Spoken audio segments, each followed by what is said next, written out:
मी कुठलेही सॉफ्टवेअर बघा ना टॅलीमध्ये, तर त्याच्यामध्ये असं व्हॅल्यू मी टाकली. समजा इथे मी टाकलं असं डिस्क्रिप्शन ऑफ गुड्स आहे इकडे, जे एंट्री करतो ना आपण टॅलीमध्ये वगैरे किंवा काय, तर डिस्क्रिप्शन ऑफ गुड्स पुढे अमाऊंट, क्वांटिटी आणि मग इथे टोटल अमाऊंट किती येते, टॅक्सेबल व्हॅल्यू ती येते पुढे. आता इथे समजा ॲटम ए, मग त्याची अमाऊंट, त्याची क्वांटिटी, त्याचा रेट इथे येतो. हे समजा रेट आहे, इथे क्वांटिटी आहे, रेट, क्वांटिटी, अमाऊंट. रेट समजा 100 रुपये, क्वांटिटी 2 आहे, मग इकडे 200 रुपये असे येतील. आता जर का इथे डिस्काउंट असेल, समजा इथे व्हॅल्यू आहे, ही व्हॅल्यू, हा जो रेट आहे समजा इथे 120 आहे आणि डिस्काउंट जर का इथे 10 रुपये दिला गेला, तर मध्ये एक डिस्काउंट कॉलम पण येऊ शकतो. ते डिस्काउंट 10 रुपये, ही व्हॅल्यू येईल 100 झाली, 100 कडून जाऊन 200. हा discount as a time of supply. मग या व्हॅल्यूमधनं ही व्हॅल्यू वजा होऊ शकते. त्याला ॲटम ए, ॲटम बी, ॲटम सी हे सगळे मिळून व्हॅल्यू झाली समजा 2000. ह्याच्यावरती पॅकिंग चार्जेस दिले 200 रुपये, याची व्हॅल्यू होईल पुढे जाऊन 200. तर याच्यामध्ये हे ॲड होतं. आता याच्यामध्ये काय होतं परत, की हा जो ॲटम ए आहे हा 5% याचा रेट, बीचा जीची रेट 12%, सीचा 18%, असंही असतं. मग इथे जी क्वांटिटी आहे किंवा जो याचा रेट आहे, ह्या रेट वाईज 2000, 1000, जी काय अमाऊंट इथे होईल समजा 2000 आणि हे 5000 झालं, तर 5,200 वरती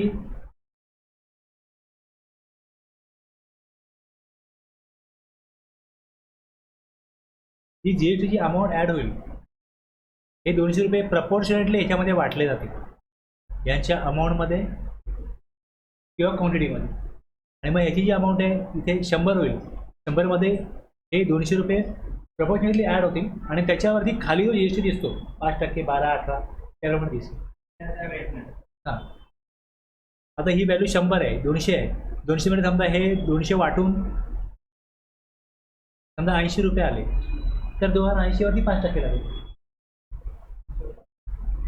हे 2000 आहे, ह्या 2000 ह्यात 80 ॲड होऊन त्याच्यावर 18% लागेल आणि याच्यावरती सॉफ्टवेअरमध्ये सेटिंग असतं. टोटल बघा 5000साठी 200 आहेत ना, मग 2000ला किती, म्हणून मी 80 काढले ना. आता ते असे जे वाटणी होईल त्यात तेवढी व्हॅल्यू ॲड होईल. सगळे गुड्स जर एकाच रेटचे असतील 12% तर काय प्रॉब्लेम नाही, पण एकाच रेटचे नसतील तर मग त्यामध्ये सॉफ्टवेअरमध्ये सेटिंग येते. मग ते आपण काय म्हटलं, त्यात ते ॲड झाले पाहिजेत. ते ॲड कसे करणार, त्याला बेसिस काय, अपॉर्च्युनिमेंट केले, वाटणी केले, त्या व्हॅल्यूप्रमाणे, एक तर व्हॅल्यूप्रमाणे वाटणी होते किंवा त्याची क्वांटिटी किती आहे. ही जी क्वांटिटी आहे ही 2 आहे, ही 2 आहे, ही मग 4 आहे, मग त्याप्रमाणे याला 100 रुपये ॲड होतील क्वांटिटीप्रमाणे, याला 50, याला 50, असंही होऊ शकतं. आयदर तुम्ही बेसिस ऑफ क्वांटिटी किंवा बेसिस ऑफ व्हॅल्यू त्याची वाटणी करू शकते. वाटणी करा, त्यात ते ॲड करा आणि तेवढा जीएसटी त्याच्यावरती लागला पाहिजे. म्हणजे सेक्शन या 15(2) प्रमाणे ती व्हॅल्यू ॲड केली त्यामध्ये. जर डिस्काउंट लेस करायचं आहे, मग खाली डिस्काउंटची व्हॅल्यू इकडे 100 टाकली, 100 त्यातनं मायनस होतील. एक डिस्काउंट कसं आहे, या पर्टिक्युलर ह्या गुड्सच्या एच्या अगेन्स्ट डिस्काउंट 10%, 5% असा असतो. किंवा मग टोटल एकंदरीत सगळी कॉस्ट आहे ती आत्ताच पे कराल 2% एक्स्ट्रा डिस्काउंट, मग तोही डिस्काउंट असू शकतो, मग तो बिलामध्ये इन्क्लूड होतो. पण हा डिस्काउंट कधी दिला जातोय, सप्लाय होण्या अगोदर दिला जातोय.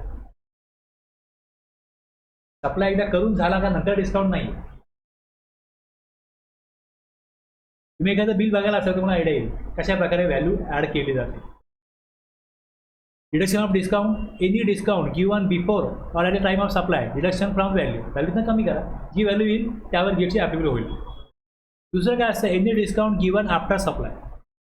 आता सप्लाय झाला, आता माझ्याकडे एक डिस्ट्रीब्युटर आहे, तो 100 रुपयाला वस्तू परचेस करतो जी त्याला 110ला विकायची.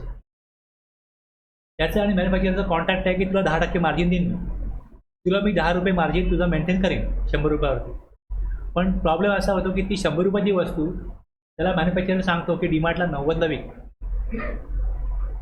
तू बोलेल 90ला विकली तर माझे 10 रुपये कुठे गेले? मला 10 रुपये कशी मिळाले? मी घेतली 100ला, या 100वरती GST लागून आलाय.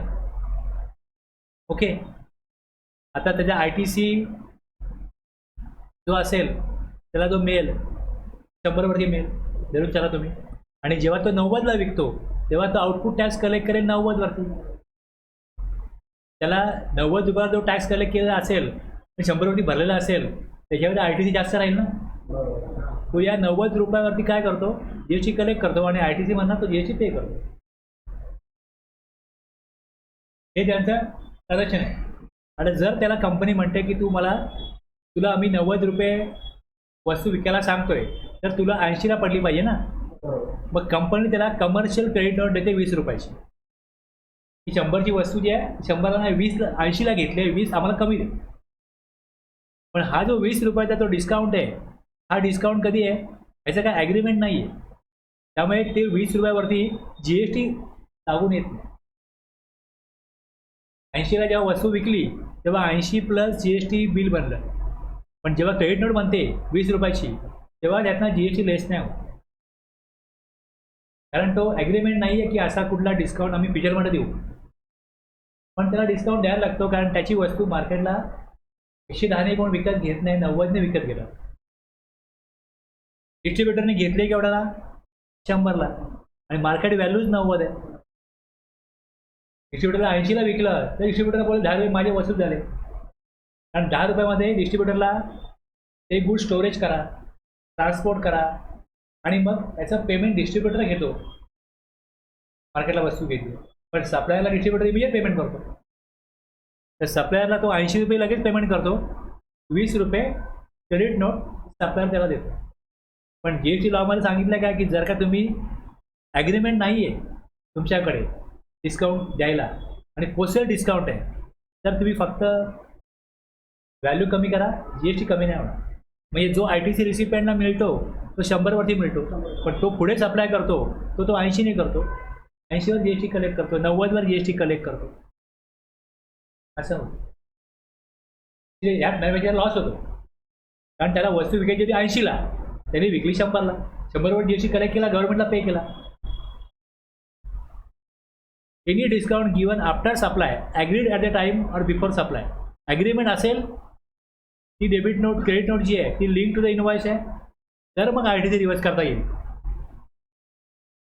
जर ॲग्रीमेंट आहे की तुम्ही इतका टर्नओव्हर केला तर मी डिस्काउंट देईल, तर तो डिस्काउंट त्या इनवॉइसशी लिंक होईल आणि मग तेव्हा ती व्हॅल्यू कमी होईल, त्यात GST पण लावता येईल. म्हणजे समजा एक रेफ्रिजरेटर आहे, त्याची किंमत लेट्स से 14,000 आहे. ओके, सप्लायरने ॲग्रीमेंट केलं मॅन्युफॅक्चररनी डिस्ट्रीब्युटरला किंवा ट्रेडरशी की तुम्ही आहे ना 100 जर फ्रीज विकले या दिवाळीमध्ये तर तुम्हाला मी ॲडिशनली यात 1,000 डिस्काउंट येईल. ओके, नाही विकले तर तुम्ही मला 14,000 प्लस GST द्यायचा. जर तो 100 अचीव करतो तर मग आता त्यांनी 100 फ्रीज घेतले असतील, यात त्यांनी एकदा 100 फ्रीज नसेल मागवले, पहिले 20 मागवले, मग 20 मागवले, मग 20 मागवले, मग 20, 5 वेळा 20 मागवले, 100 मागवले, ठराविक टाईम आहे, पिरियड आहे, त्यात मागवले, तर मग या प्रत्येक इनवॉइसच्या आगेस 1,000 कमी होतील. म्हणजे 1,000 प्लस GST लावून, समजा 18% GST चालते, 18% लावून काय होईल? क्रेडिट नोट बनेल. हा डिस्काउंट कधीचा आहे? ॲग्रीमेंट आहे आणि पोस्टल डिस्काउंट. पण जर असं ॲग्रीमेंट नाही आहे कुठलंच तर मग सप्लायर जो इनवॉइस बनवेल त्याच्या अगेन जर का लिंक टू द इनवॉइस आहे क्रेडिट नोट पण ॲग्रीमेंट नाही, ITC रिवर्स नाही होणार. जेवढा टॅक्स कलेक्ट केला आहे मॅन्युफॅक्चररनी तेवढा त्याला पे करायला लागेल. क्रेडिट नोट का बनवेल? कारण की त्याला डिस्काउंट द्यायचं आहे. मग ती कमर्शियल क्रेडिट नोट असेल, ती GSTची क्रेडिट नोट नाही. आलं लक्षात? एक डिस्काउंट आहे at the time of supply असेल, डिडक्ट करा व्हॅल्यूमधनं जी व्हॅल्यू आहे त्याला GST लागेल. आणि पोस्टल डिस्काउंट आहे, ॲग्रीमेंट असेल तर पहिले 14,000ला रेफ्रिजरेटर विकला आहे, 1,000 कमी केले तर सप्लायर GST 13,000वर जमा करतो ना, 1,000वरती GST तो रिव्हर्स करतो. म्हणजे रिसिपेंटला ITC कमी होईल. पण जर असं कुठलं ॲग्रीमेंट नाही आहे आणि जर व्हॅल्यू कमी करतो, पोस्टल डिस्काउंट देतो सप्लायर, तर रिसिपेंटला कमर्शियल क्रेडिट नोट इश्यू करेल सप्लायर, त्यात GST रेकॉर्ड होणार नाही अशी प्रोव्हिजन आहे. त्यामुळे असा लॉस मॅन्युफॅक्चररला घ्यायला लागतो, कारण त्याची तरतूद आहे. तुम्हाला काही अशा ठिकाणी दिसेल की एखादा व्यक्ती कॅशमध्ये GST भरतच नाही. असे आहेत काय लोक असं वाटतं. त्या कंपनीला माल पाठवतात, त्याचा रेट वेगळा असतो आणि हा तुम्ही डिमांडला पाठवा, हा तुम्ही ह्या सुपर मार्केटला पाठवा आणि ह्या कॉस्टने पाठवा. तो बोर्ड त्या कॉस्टने हा पाठवतो आणि त्यांच्या अग्रीमेंटप्रमाणे त्याचा मार्जिन जे आहे त्याला मेंटेन करून देतो. त्यामुळे रिसिपियंटच्या अकाउंटला, जो डिस्ट्रीब्युटर आहे त्याच्या अकाउंटला GST जमा होत राहतो, कारण तो कॅशमध्ये भरतच नाही आणि प्रत्येक वेळेस जास्त कॉस्टने परचेस करतो, कमी कॉस्टने विकतो. तुम्हाला हे बघायला विचित्र वाटेल की हा GST भरतच नाही कॅशमध्ये, कारण सप्लायरकडनं घेताना 100ला घ्यायचं आणि विकताना 90ला विकायचं आणि त्याचं मार्जिन कमर्शियल क्रेडिट नोटनी मॅन्युफॅक्चरिंग कंपनी त्यांना ॲडजस्ट करून देते. पण त्यांची हीच पद्धत आहे. व्हॅटमध्ये पण असंच होतं आणि GST पण असंच आहे.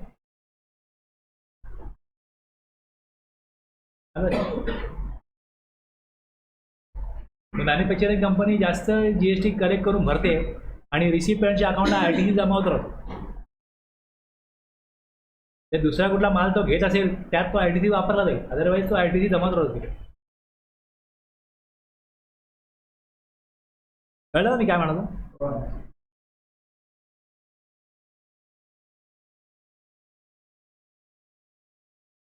The agreement of GL Electrical Appliances with its dealer is that sale of washing machine over 500 pieces in Diwali month will entitle them to discount 5% per machine sold in the next month. आता इथे agreement आहे. As per the agreement, the discount has to be worked out for each invoice. The taxable value will be billed price minus 5%. The dealer must reverse the proportionate ITC. त्यांनी achieve केले 500 piece विकले तर discount मिळेल. म्हणजे supplier काय करेल, issue करेल credit note, त्यात तेवढा 5% अमाऊंट कमी करेल आणि GST पण लागेल. म्हणजे 5%नी सप्लाय कमी झाला म्हणून 5% GST मी कमी भरेन असं सप्लायर करू शकतो. तशी प्रोव्हिजन आहे ॲग्रीमेंट असेल तर. पण दुसरी केस अशी आहे की a company announces year end discount after reviewing dealer performance during the year. The year end discount are based on performance slab and are given as cashback through issuing the commercial credit note. पण तुम्ही वर्षभरामध्ये 500 washing machine विकल्या म्हणून तुम्हाला 1 लाख रुपये discount, तुम्ही 200 विकल्या तुम्हाला एक ठराविक अमाऊंट डिस्काउंट, असे वेगवेगळ्या लोकांना ते स्लॅब भरून डिस्काउंट इश्यू करतात. जेणेकरून तुम्ही आम्हाला पुढच्या वर्षी आमची कंपनीचा ब्रँड रिकमेंड करा, ते त्यांना डिस्काउंट देऊ आम्ही. पण काही ॲग्रीमेंट नाही आहे. अशा वेळेला at this discount were not known at the time of supply of goods, they will not be deducted from taxable value of those goods. तुम्ही मला 5 लाख रुपये देणं आहे, ओके, आणि तुम्हाला मी लाख रुपये डिस्काउंट दिला, ओके ना. तर तुम्हाला मी 5 लाख प्लस GST लावूनच गुड्स विकणार आहे. तुम्हाला ITC मिळेल 5 लाखाचा आणि 1 लाख तुम्ही मला कमी द्याल, त्याच्यावरती का मला GST ॲडजस्ट होणार. हां, ॲग्रीमेंट नाही तसं.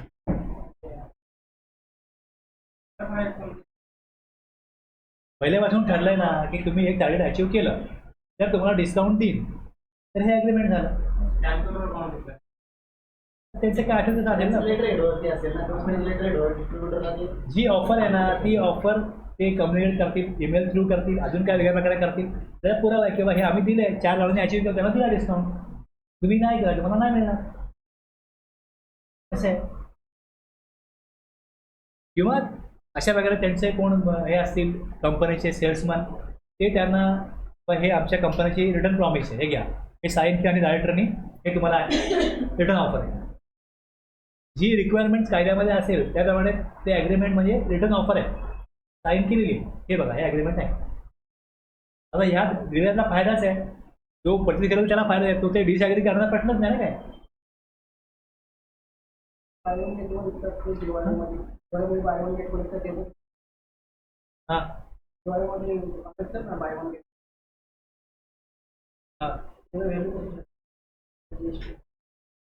ॲक्च्युली तुम्हाला थोडा तो वेगळा विषय आहे, पण हे फक्त कसं असं आहे की लोकांना आम्ही दाखवण्यासारखं आहे. समजा मला दोन दोन एका एका शर्टची किंमत 500, दुसऱ्याची पण 500. ओके, असे दोन्ही मिळून 1000 होणार आहे. आता मी काय बोलणार, 1000 रुपयाचं एक शर्ट घ्या, दुसरा शर्ट फ्री आहे. असंच आहे ना ते, असंच आहे. किंवा थोडी आपण कॉस्ट कमी करू, 800 करू, म्हणजे 100 डिस्काउंट देण्याऐवजी आपण काय करू की 800 रुपये व्हॅल्यू करू, एक परचेस करा, एक फ्री आहे. एक पॉलिसी आहे मार्केटिंग, दुसरं काही नाही द्यायला.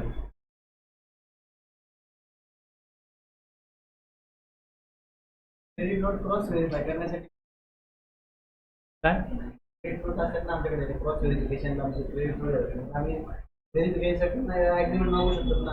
हां, मागू शकतो. हे तुम्ही का केलं, असं ॲग्रीड होतं का? पोस्टल डिस्काउंट असेल तर. हे पोस्टल डिस्काउंटचं आहे ना, ही पोस्टल डिस्काउंट आहे. तुम्ही सप्लाय झाल्यानंतर बघा कसं आहे की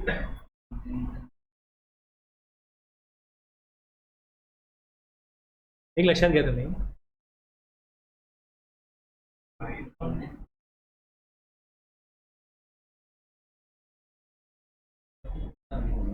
सप्लायर जेव्हा क्रेडिट नोट इश्यू करतो, ती इश्यू करण्याची वेगवेगळी कारण आहे. क्रेडिट नोट जेव्हा इश्यू करतो सप्लायर, ती इश्यू करण्याची वेगवेगळी कारण आहे. एक म्हणजे जी परचेस ऑर्डर आहे त्यामध्ये 500 रुपये व्हॅल्यू होती, पण 600 लावली गेली, 100 कमी करायचे, म्हणून व्हॅल्यू कमी केली जाते. जर या प्रकारची क्रेडिट नोट असेल तर मग त्या प्रकारची व्हॅल्यू कमी करू शकतो. लक्षात घ्या की अगोदर समजा मी 5 लाखाचा माल घेतला, तेव्हा मला 600 रुपये पर पीस, समजा मी शर्ट परचेस केले, तर 5 लाखाचा माल घेतो तेव्हा मला पर शर्ट 600 रुपये होता. आता मी 10 लाखाचा माल घेतोय दिवाळी करता, तर मला 500 रुपये पर शर्टचे पाहिजे. मान्य केलं आहे सप्लायरने, पण त्याच्या अकाउंटने बिल बनवताना 600 रुपये बनवलं. असंही होतं.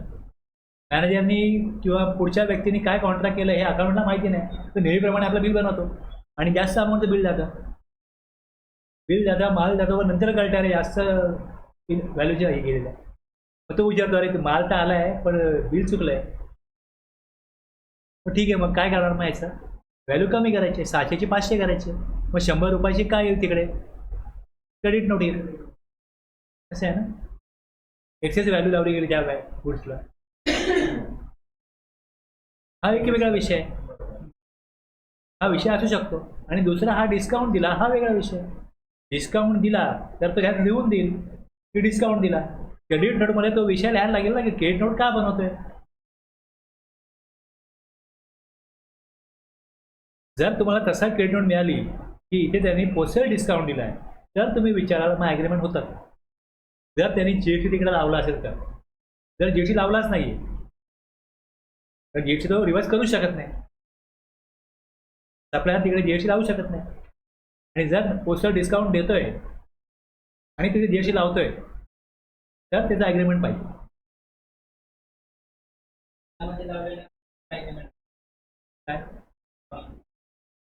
क्रेडिट नोटमध्ये व्हॅल्यू कमी केली ना त्यांनी, व्हॅल्यू कमी केली.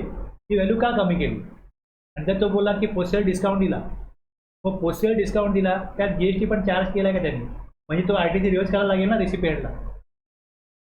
बरं, क्रेडिट नोटमध्ये जीएसटी तेव्हाच लावू शकतो सप्लायर जेव्हा त्याच्या रिसिपिएंटची ॲग्रीमेंट आहे. हे आहे ना.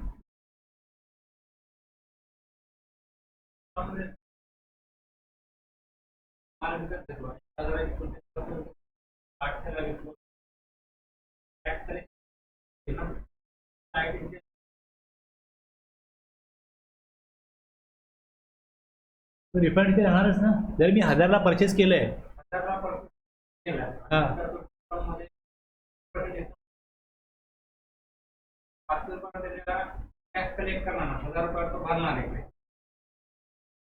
पण मी जेव्हा 1000ची वस्तू जेव्हा 500ला विकतो तेव्हा ती मला 300-400ला आलेली असेल ना. तुम्ही हेही बघा ना.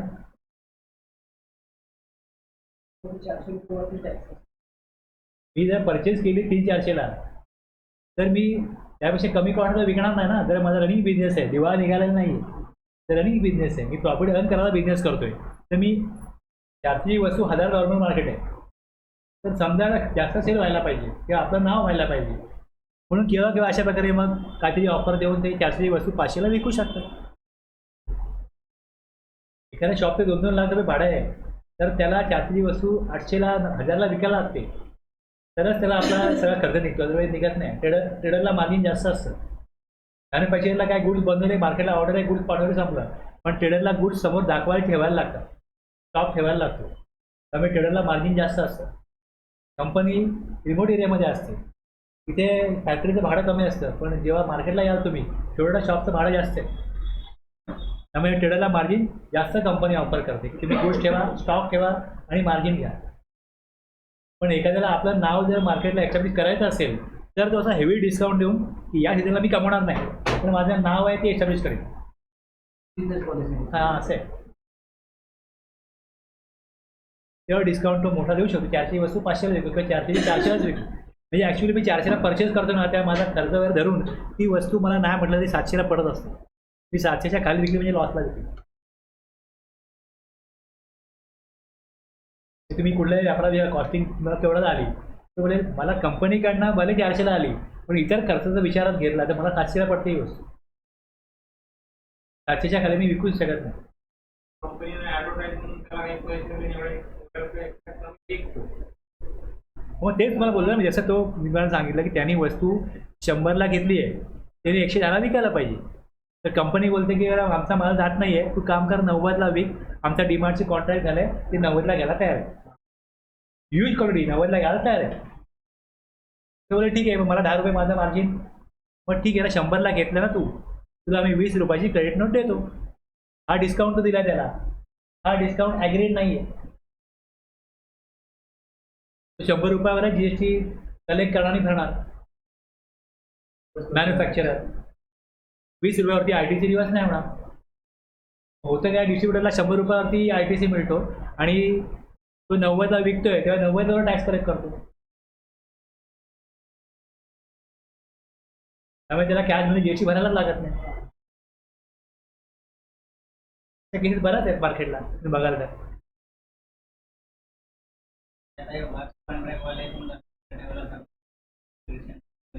काम करतात 50% 60% ते माल देतात एक त्यामध्ये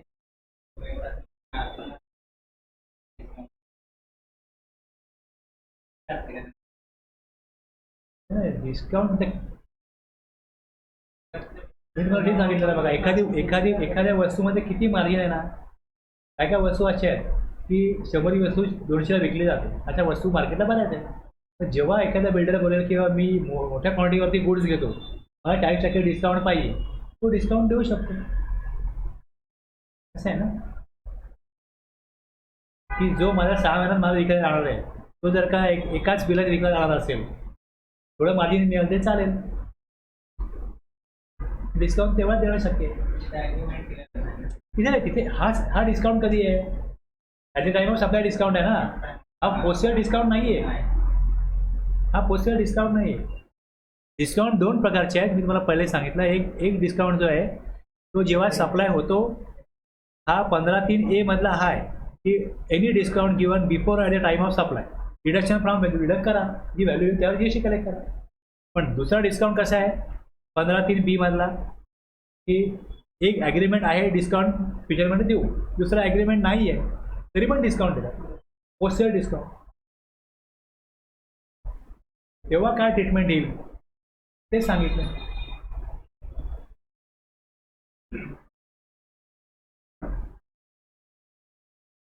हे तुम्ही वाचा एक्झाम्पल, तुम्हाला क्लिअर होईल. आता 15 केव्हा येतो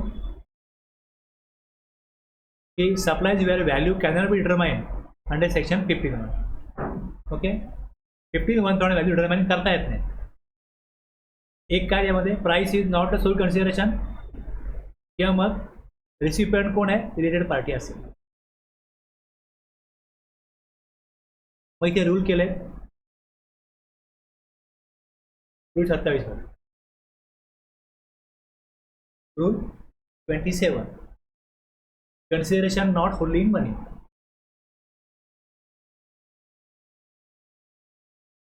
Value shall be either of the following in the given order. एक ओपन मार्केट व्हॅल्यू, दुसरं total of consideration in money plus amount equal to the consideration not in money, तिसरं value of supplies of like kind and quality, आणि चौथं consideration in money plus money value of non monetary consideration computed as per rule 30 और rule 31. हे एवढे option कधी वापरायचे? Consideration not hold in money तेव्हा.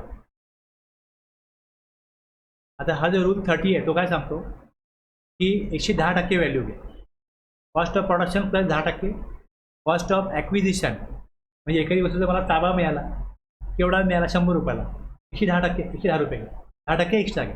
किंवा cost of provision of service, service दिला किती खर्च आला, 10% ॲटलीस्ट एक्स्ट्रा व्हॅल्यू असली पाहिजे. आणि रूल 31 काय म्हणतो की बेस जजमेंट. जर 27, 28, 29, 30 व्हॅल्यू डिटरमाइन करता येत नाही तर मग रूल 31 मध्ये सेक्शन 15 आणि हे सेक्शन हे रूल विचारात घेऊन तुम्ही व्हॅल्यू एक फायनल करा.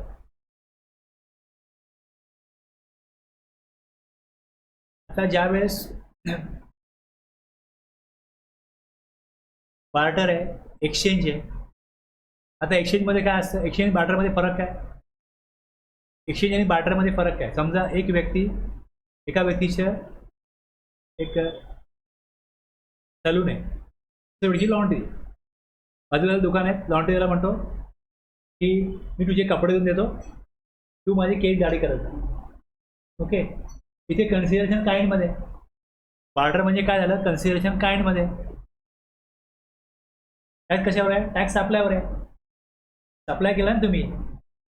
आता जर एखादा व्यक्ती हेअर कटिंग करतो दुसऱ्या व्यक्तीचं आणि समजा तो त्याच्यावरती 200 रुपये चार्ज करत असेल, गव्हर्नमेंट 200 रुपयावर जीएसटी पाहिजे आम्हाला. ते कपडे त्याचे इस्त्री केले, काय केले, जर त्याच्यावरती 500 रुपये त्यांनी काम केलं असेल तर 500 रुपयावर जीएसटी पाहिजे आम्हाला.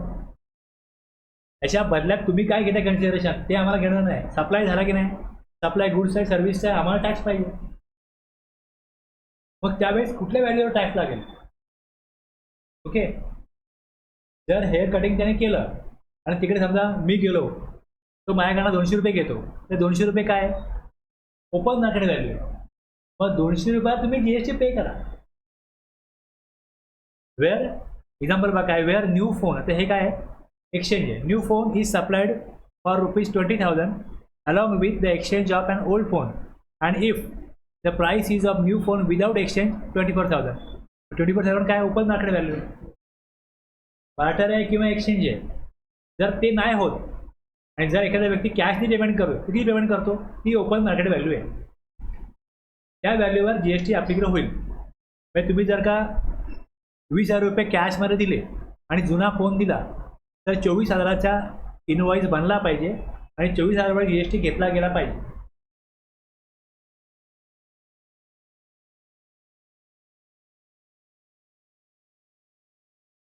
इन्व्हर्टरची बॅटरी असते बघा, इन्व्हर्टरची बॅटरी. ओके, माझा एक मित्र आहे, त्यांनी 12,000 रुपये बॅटरीला चार्ज लावला. ओके, आणि ओल्ड बॅटरी मायनस 2,000 आणि 10,000 खाली लिहिले आणि ह्याच्यावरती जीएसटी काढली. तुला हे काय बरोबर नाही, तू चुकीचं घेतलं हे. म्हणून त्याला जीएसटी वाढेल ना, तुला जीएसटी वाढेल नाही, तुला जीएसटी 12,000वरच घ्यायचं आहे.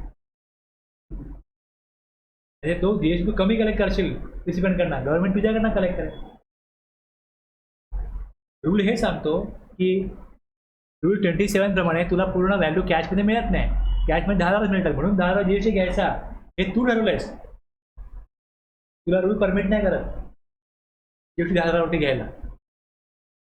पण तुम्हाला मार्केटला असे बरेच लोक दिसतील की ते या प्रकारे बिल बनवतात आणि त्यांनी कोणाला ॲडवाईस घेतलेला नाही, ते बिल बनवतात, अशा प्रकारे बिल देतात आणि हे बिल जो कोणी रिटर्न फाईल करतो त्याकडे जातं. तो 10,000 रुपये घेतलेत ना, 10,000 तिकडे जीएसटी 1च्या टाकतो, होतो रिटर्न. जर अशा व्यक्तींचं ऑडिट होणार नाही, कारण छोटा व्यापारी, जर झालं तरच अशा गोष्टी कळतील, अदरवाईज नाही करणार. पण असं व्हॅल्युएशन लोक बरेचसे करतात.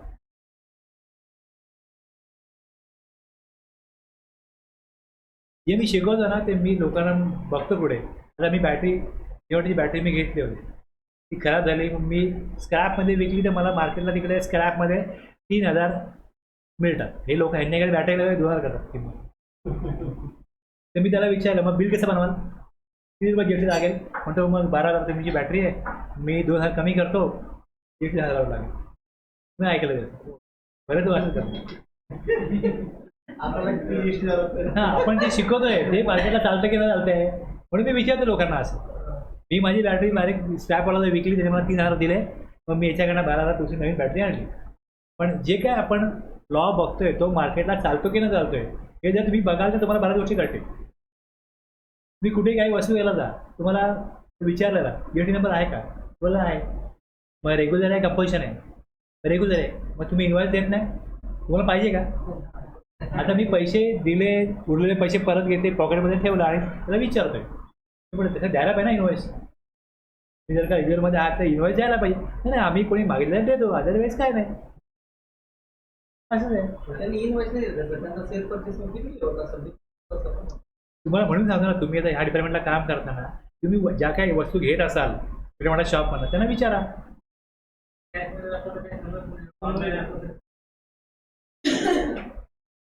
साधी गोष्ट आहे ना. मेडिकल मध्ये नाही आता जे मोठे मेडिकल शॉप आहेत ना ते देतात इन्व्हॉइस, बाकी छोट्यांचं काहीच नाही, नाहीच आहे. त्याच्याकडे बिल बनतं पण कोण मागितलेलं देतात, अदरवाईज काय नाही. आता कितीतरी मेडिकलवाले आहेत त्यांचा रोजचा बिझनेस 1 लाख 1.5 लाख असा आहे, छोटा शॉपचा पण, हॉस्पिटल जवळ दुकान आहेत ती, सगळे B2C सप्लाय होतो. म्हटलं तुम्ही खरंच GST भरता काही काय मित्र आहेत, म्हणलं काय कसं भरणार, B2C मध्ये कमीच करायचा असतो बोलतो. म्हणजे आता एवढी दुकानं आहेत, धंदा कोणालाच होत नाही म्हणतो जास्त, धंदा हाच आहे जेव्हा GST कमी करतो धंदा आहे आपला. तुम्ही विचाराल ना कोणाला, ऑफ द रेकॉर्ड तुम्हाला कोणी सांगेल. म्हणतात एवढी दुकानं, कुठलाही धंदा चालला ना तर त्याच्या आसपास 4 दुकानं येतात, धंदा डिस्ट्रीब्यूट होतो. आता बघा प्लॅस्टिकच्या बालद्या किंवा अशा वस्तू असतात, तुम्ही बघाल त्या बिल्डिंगमध्ये कमर्शियल कॉम्प्लेक्समध्ये अशी त्या इकडे 7 ते 8 दुकानं आहेत, पहिले 2 दुकानं होती. त्याला तुम्ही विचारा मी GST भरता का, तर पहिले 2 दुकानं होती म्हणतात, एवढी झाली का. आणि भाडं दरवेळी 10% वाढतं. भाडं पहिले 20,000 होतं, आज म्हणून मी 7,000 भाडं भरतोय.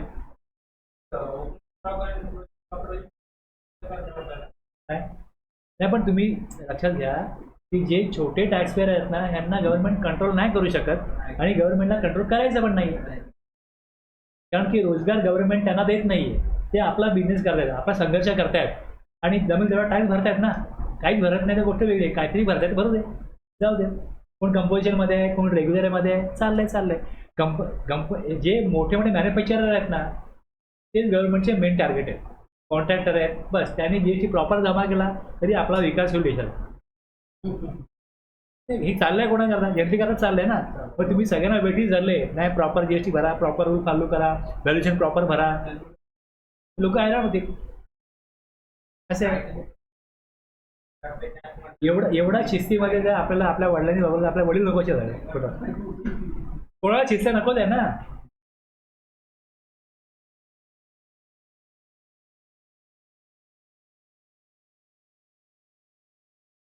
तुम्ही कायदा समजून घ्या, पण तुम्हाला दिसेल की 100% राबवला जाऊ शकत नाही कायदा. कुठे कुठे अशा प्रकारे एक्सक्यूज गव्हर्नमेंटला द्यावेच लागतात.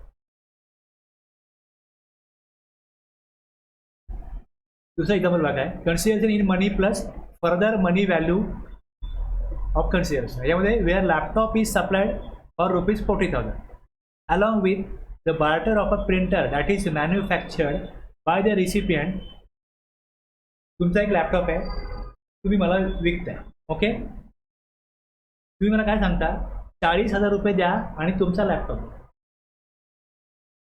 आता किती व्हॅल्यूवर तुम्हाला इन्व्हेस्ट बनवायचं, ओके. 40,000 रुपये तुम्ही माझ्याकडे कॅश मागता आणि माझा प्रिंटर जो आहे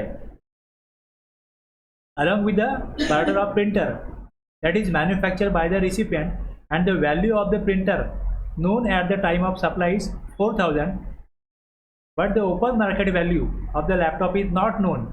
The value of the supply of the laptop is 44,000. Laptop दिला, 40,000 घेतले प्लस 4,000 प्रिंटर घेतला. Considering money plus further money value of consideration. ही वस्तू घेतली त्याची व्हॅल्यू 4,000 आहे. ही व्हॅल्यू किती होईल? कोटीपर्यंत होईल. आलं लक्षात ना एक्झाम्पल. रेसिड्युअल मेथड जी आहे की सेक्शन 27 रूल 27 आहे, तो वापरता येत नाही. आणि त्याच्यामध्ये जे ऑप्शन दिलेत, ओपन मार्केट व्हॅल्यू माहीत नाही, total consideration in money plus amount equal to consideration not in money, त्याची पेटरची व्हॅल्यू माहीत नसतील काय करणार तुम्ही, तर तो पण ऑप्शन वर्क होत नाही. Value of supplies of like kind and quality, समजा एक रिप्युटेड कंपनी आहे सॅमसंग, दुसरी एक रिप्युटेड कंपनी आहे समजा LG आहे, ते इक्विलंट प्रॉडक्ट काढतात सॅमसंग सारखंच.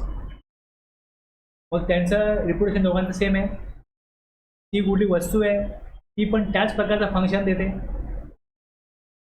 अशा प्रकारची व्हॅल्यू असेल लाईक काइंड अँड क्वालिटी, हा ऑप्शन तेव्हा वापरता येतो. कळलं ना? एक सोप आहे एका कंपनीचा कपडे धुण्याचा, दुसऱ्या कंपनीचा पण सोप आहे कपडे धुण्याचा, आणि दोन्ही कंपनीचं जे सोपचं वजन सेम आहे, दोन्ही कंपन्यांचं मार्केटमध्ये नाव सेम आहे, ते तुम्ही काय म्हणाल? Like kind and quality. पण तसं नाही आहे, तर मग हा ऑप्शन पण वर्क होत नाही. मग पुढच्या ऑप्शनला जायला लागतं. जर ह्यातले कुठलेच ऑप्शन वर्क होत नाही तर मग 31ला जायला लागेल. आता 31ला जायचं म्हटलं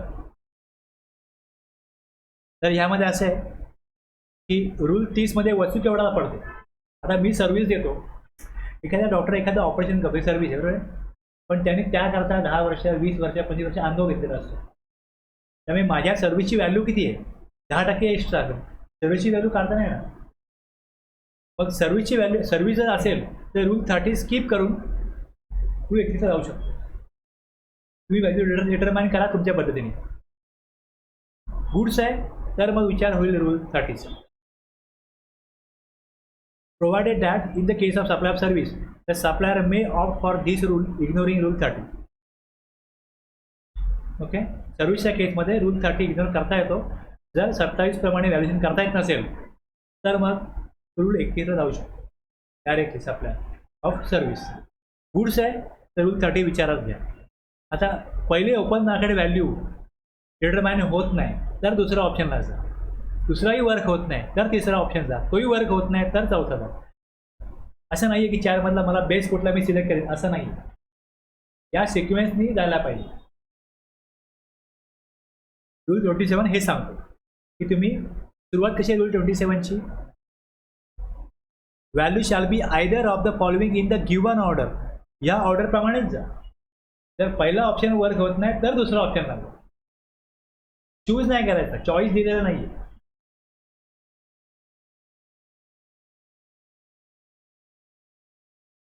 ओपन मार्केट व्हॅल्यू म्हणजे काय हे दिलंय, लाईक काइंड अँड क्वालिटी काय हे पण दिलंय. ओके, ज्यावर म्हणतो like kind and quality any other supply made under similar circumstances which is same or closely or substantially resembles, किंवा त्याचं वैशिष्ट्य, क्वालिटी, क्वांटिटी, फंक्शनॅलिटी, रिप्युटेशन हे सगळं सेम आहे, तेव्हा म्हणता येईल लाईक काइंड अँड क्वालिटी.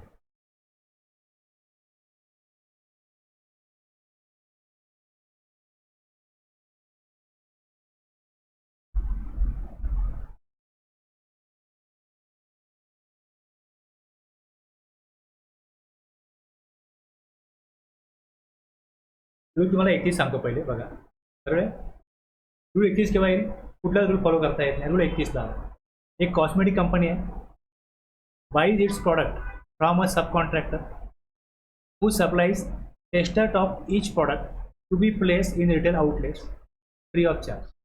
एका कॉस्मेटिक कंपनीला ते जे बनवतात त्यांच्याकडे काय कॉन्ट्रॅक्टर आहे, त्यांना सांगितलं हे बनवा गुड्स, त्यांना सगळा फॉर्म्युला साच्यावर दिलेला आहे, ते बनवतात वस्तू. तर कंपनीला असं गरज पडली की त्यांना काय टेस्टर्स फ्री ऑफ चार्ज वाटायचे मार्केटला.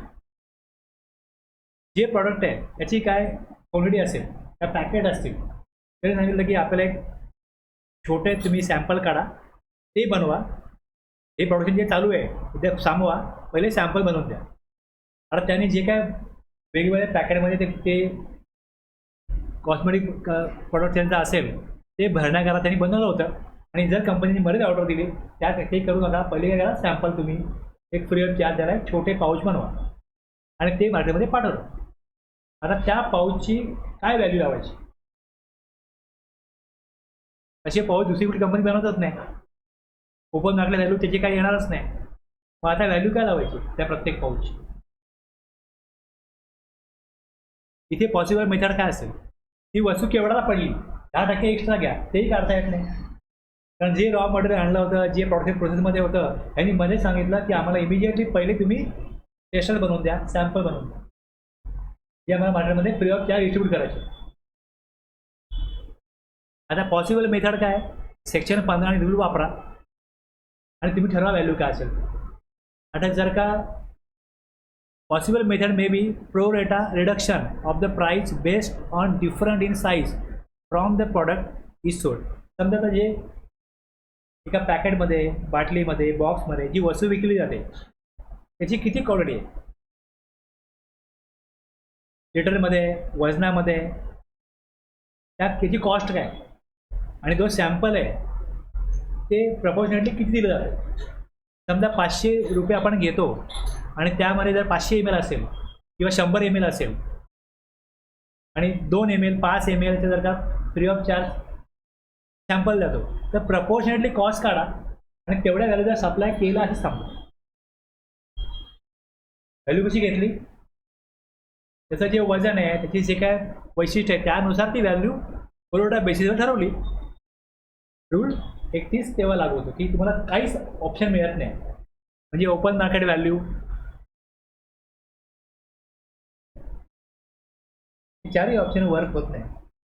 त्यावेळेस रूल 31 घ्यायचं. त्याला काहीतरी बेसिस असला पाहिजे आणि जेव्हा रूल 31 जो व्हॅल्युएशन करेल तेव्हा त्याला सिद्ध करता आलं पाहिजे की मला हे चारही ऑप्शन कसे वापरता येत नाही, तरच तो ऑप्शन वापरायचा.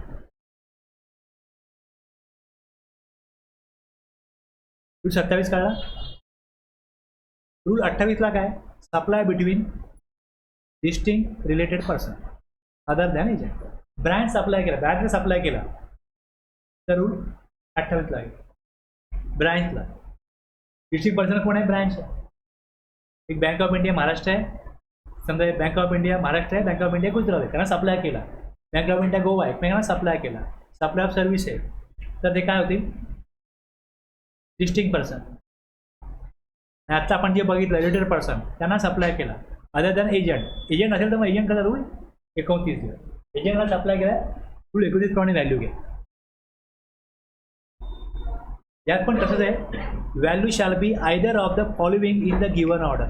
व्हॅल्यू गिवन ऑर्डर नाही, value shall be either of the following in the given order. काय ऑर्डर प्रमाणे असेल? पहिले ओपन मार्केट व्हॅल्यू. ओके, आता मी माझ्या ब्रँडला सप्लाय करायचा, ओपन मार्केट व्हॅल्यू नाही. हा ऑप्शन तर मला बिलकुल सुटेबल नाही आहे, मला तर आवडणार नाही ऑप्शन. दुसरा ऑप्शन मला वापरता येणार नाही, पहिलाच दिला ऑप्शन त्यांनी. Value of supplies of like kind and quality, value as per rule 30 और 31. हे तिन्ही ऑप्शन जे आहेत पहिला जरी घेतला तरी मला योग्य वाटत नाही. खाली काय म्हटलंय? ऑप्शन टू सप्लायर हा ऑप्शन दिलेला आहे. हे 3 असले हा ऑप्शन दिला आहे की तुम्हाला 3 पसंत नाही आहेत, हा ऑप्शन घेऊ शकता. Option to supplier to value goods sold as such by recipient, value equal to 90% of the price charge by recipient to its unrelated customer for supplies of like kind आणि क्वालिटी. आता ह्यात काय दिलं आहे थोडं लक्षात घ्या. मी कोणाला सप्लाय करतोय? डिस्टिंक्ट पर्सनला किंवा रिलेटेड पर्सनला. ओके, हा मी सप्लाय करतोय आणि जो माझा डिस्टिंक्ट पर्सन आहे किंवा रिलेटेड पर्सन आहे हा पुढे सप्लाय कोणाला तरी करतो आणि त्याच्याकडे अनरिलेटेड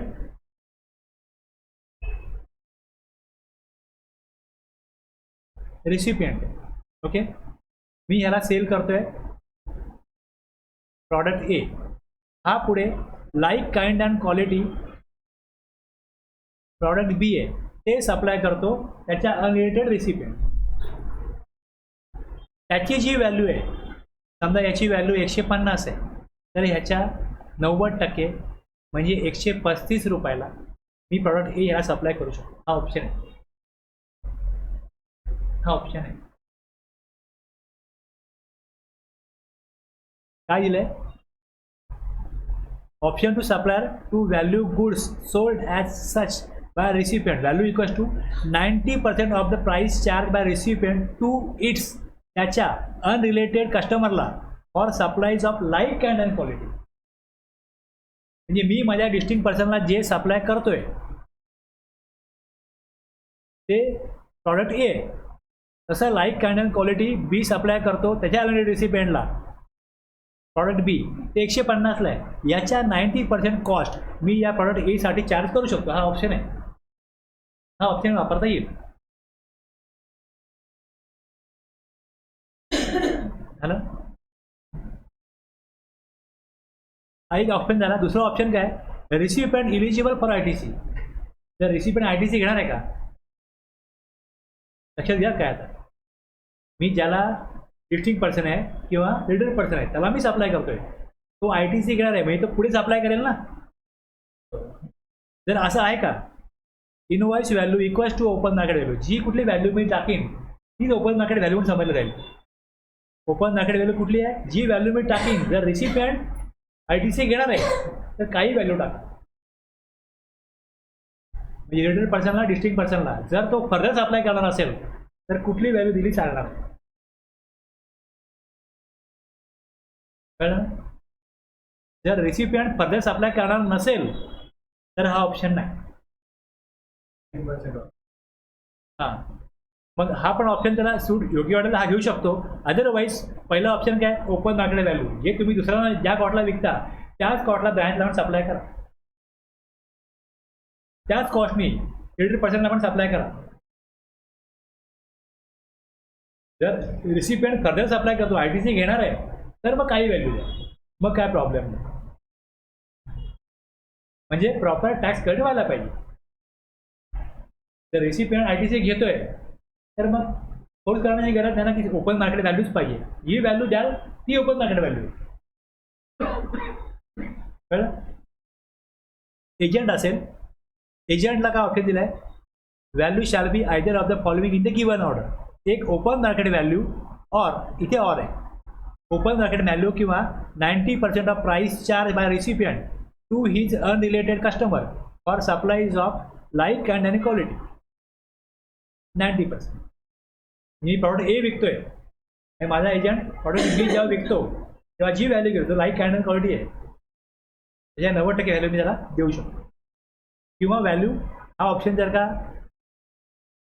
नाही आहे अवेलेबल तर व्हॅल्यू ॲज पर रूल 30 और 31 इन दॅट ऑर्डर.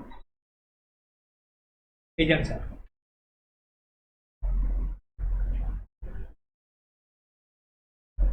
ओके. 27, 28, 29, 30, 31 कळलं एवढं.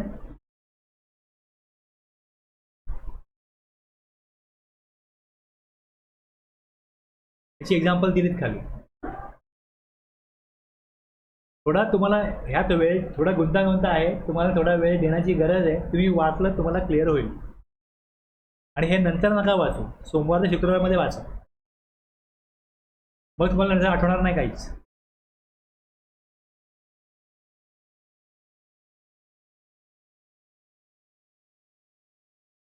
रूल 31 हे लॉटरी कोणाची असते? स्टेट गव्हर्नमेंटची, सेंट्रल गव्हर्नमेंटची, लोकल अथॉरिटीची.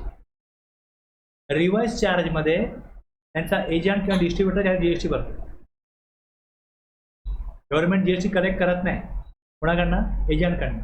फॉरवर्ड चार्ज लागत नाही, रिव्हर्स चार्ज लागतो. लॉटरी गुड्स आहे. Higher of the two amounts. Supply of lottery by the organising state.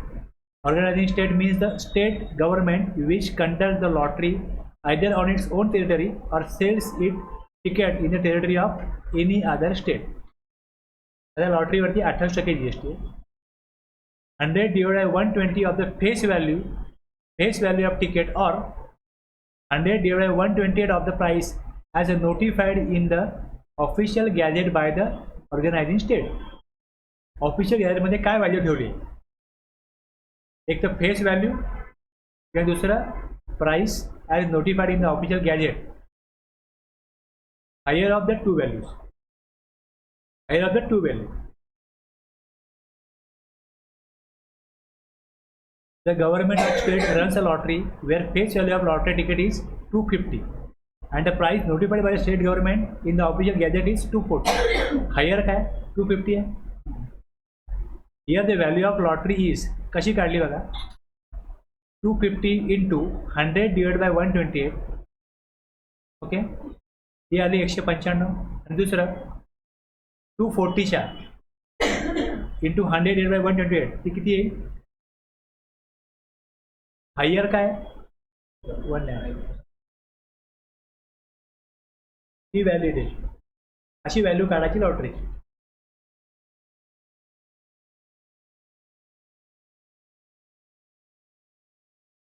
Lottery ticket face value 250 आहे, ऑफिशियल गॅजेटला 260 आहे.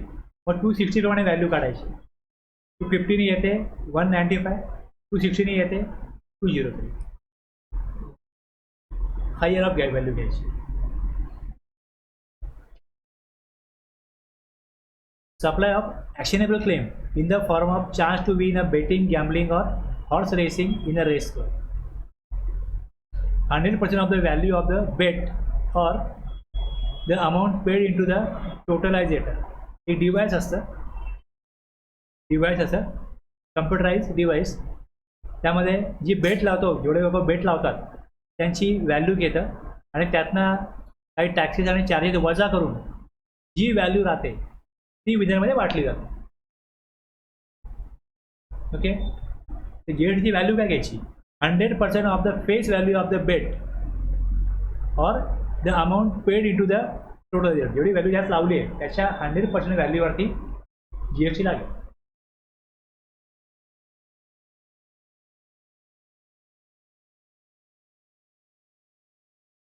रूल 32 जो आहे त्याच्यामध्ये हे 5 आहेत गुड सर्व्हिसेस जे नोटिफाय केले की ज्याची व्हॅल्यू या रूलप्रमाणे करा. Purchase or sale of foreign currency including money changing, booking of ticket for air travel and air travel agent, life insurance business, value of supply of second hand goods, value of redeemable voucher, stamps, coupon, token हे जे आहेत. ऐकलंय की नाही ऐकलं.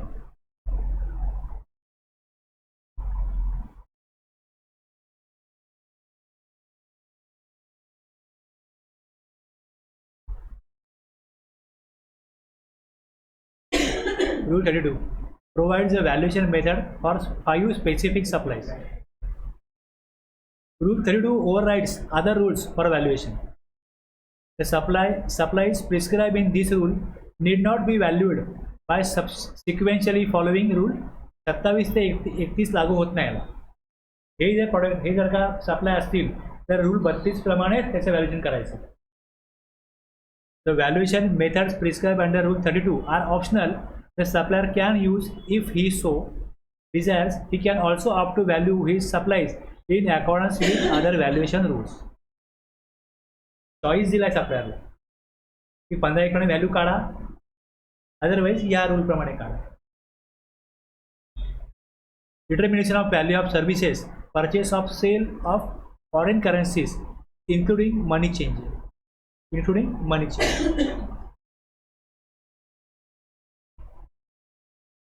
आता Indian currency US मध्ये चालणार नाही ना, युरोपमध्ये गेलं तर चालणार नाही ना.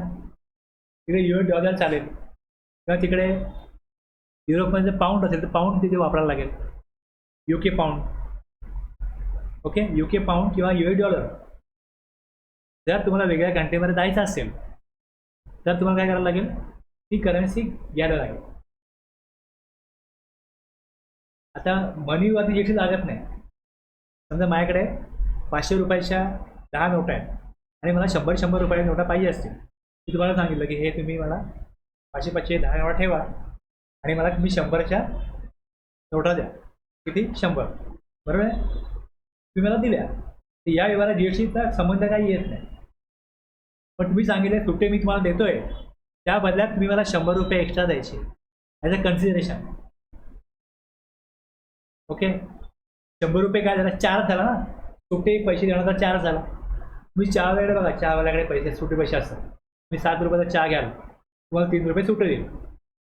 तो काय करतो, जे असे भिकारी वगैरे आहेत त्यांना त्यांनी सांगून ठेवलं की बा मला चिल्लर द्या, 100 रुपये द्या, 110 रुपये घ्या,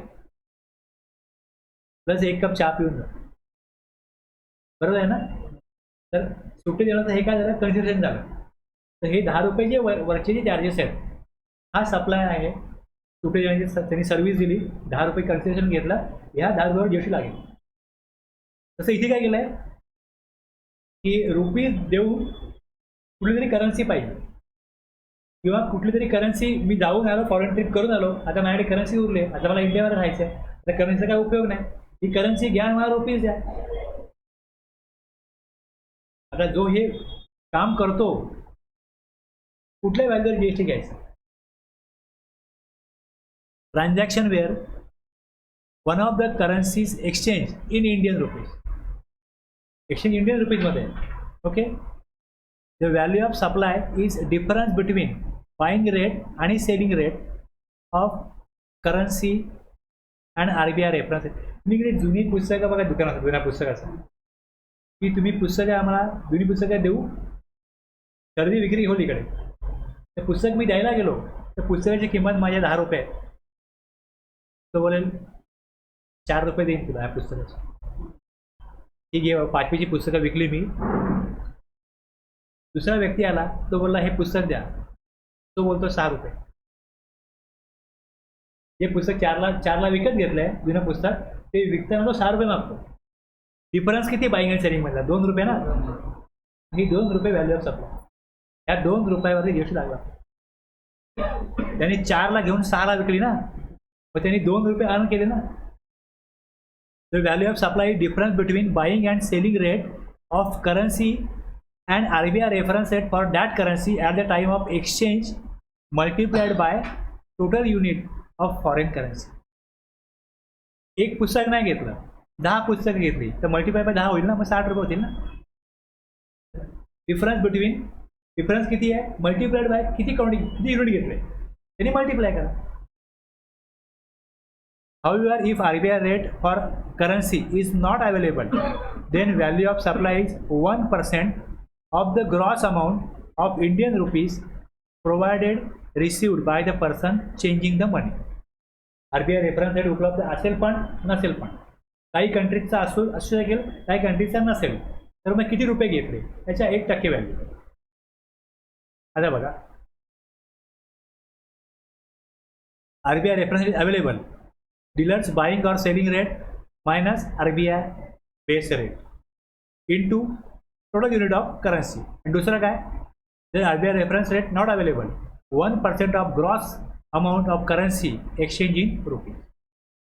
एक्झाम्पल बघा काय, on 10th May $100 are sold by mister Das at the rate of 74 per $1 through Eastern Money changers.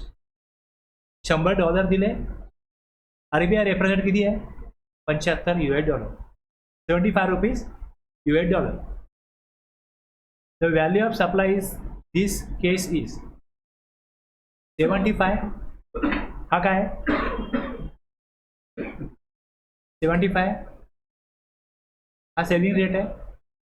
74 किती येते याचे, डिफरन्स 1 इंटू $100 दिले ना, इंटू 100, म्हणजे इथे किती 100 रुपीज आले. आणि GST will be levied on this amount, 100 रुपये जीएसटी लागले. जर RBI रेफरन्स अवेलेबल नाही आहे, त्यांनी 7,400 रुपये दिले, याच्या 1%, म्हणजे 74 will be the value of supply of service. Okay,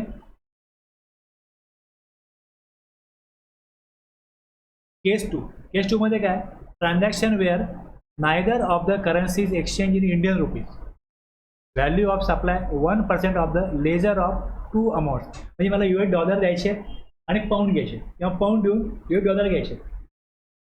rupees मी देत नाही, रुपीजनी घेत नाही. US dollar 9,000 are converted into UK pound 4,500. US dollar 9,000 दिले आणि UK पाऊंड 4,500 दिले. हा व्यवहार कोणामधला आहे? जो एजंट आहे त्याला गव्हर्नमेंटनी किंवा SBIने आपण केलं असेल किंवा RBIने की तुम्ही काय करा, लोकांना करन्सी द्या आणि त्यांच्याकडनं स्पेसिफिक चार्ज घ्या. त्या एजंट थ्रू अशा प्रकारे करन्सी मिळते. त्यांनी काय केलं, dollar 9,000 are converted into UK pound 4,500. RBI reference rate at that time for US dollar is 74 per US dollar आणि UK पाऊंड 98 रुपीज. 98 रुपीजमध्ये 98 रुपीज पाऊंडचे. तर काय करा पहिले, in this case neither of the currency exchange is Indian rupees आहे. या केसमध्ये काय करायचं, in the given case value of taxable service would be 1% of the lower of the following. बरं US डॉलर काढा तुम्ही. 9,000 डॉलर 9,000 इंटू 74 किती होतील? 4,61,000. आणि UK पाऊंड कन्वर्टेड ची व्हॅल्यू किती 98 आहे. Indian rupees dollar pound 4,500 into 98 किती आले? 6,67,000. या दोघांमधला लोअर किती आहे? 4,41. त्याच्या 1% व्हॅल्यू जी आहे 4,410. एवढ्या व्हॅल्यूला सप्लाय केला त्यांनी, याच्यावर त्यांनी GST पे करायचं. अशी व्हॅल्यू काढायची. Convert both the currencies Indian rupees by applying RBI rate value equals to 1% of lower of above amount. इथे RBI रेट असलाच पाहिजे. इथे RBI रेट नाही तर होऊ शकत नाही.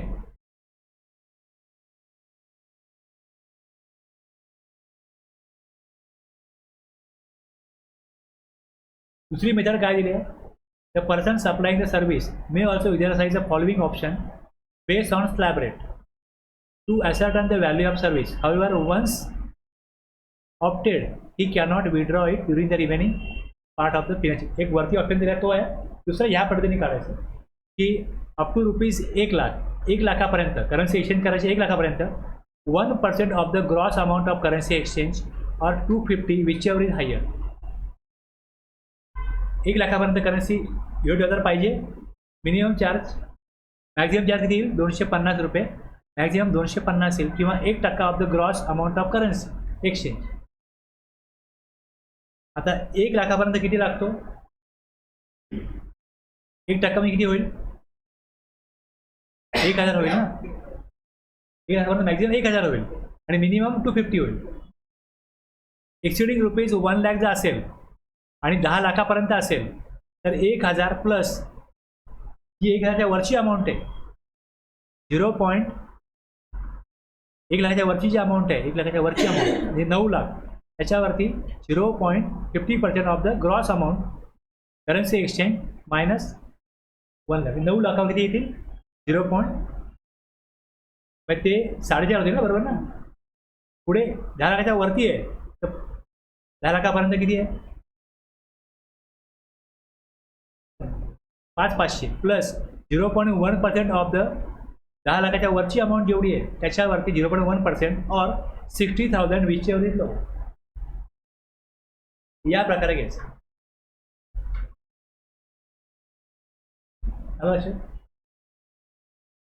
आता यामध्ये एक्झाम्पल बघायचं की X private limited money changer has exchange US dollar 10,000 to Indian rupees at rupees 74 per US dollar. X private limited wants to value the supply in accordance with the rule 32B CGST rules determine the value of supply.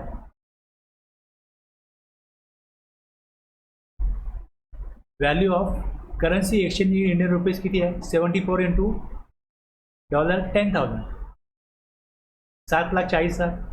आता up to 1 lakh किती value येईल? 1,000. 6,40,000 3,200 अशी value 4,200 येईल. थोडं तुम्ही वेळ देऊन थोडं बघा, तुम्हाला कळेल.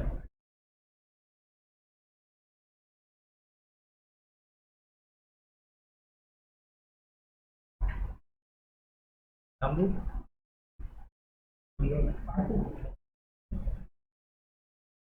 27 ते 31 पर्यंत समजतात पण हे जरा पुढचे थोडे जड येतात. नाही आता तुम्ही काय होतं, मी तुम्हाला काय होतं बघा, तुम्ही एकदा 1.5-2 तास झाले ना तर हळूहळू थोडं डोकं जड व्हायला लागतं. हे पण आहे. आणि हा जर का मी पहिल्यांदाच घेतला असता ना तर तुम्हाला इझिली कळला असता. हा शेवटी घेतला तर साहजिक आहे तुमचं थोडंफार शक्ती कमी झाली तर ऐकण्याची.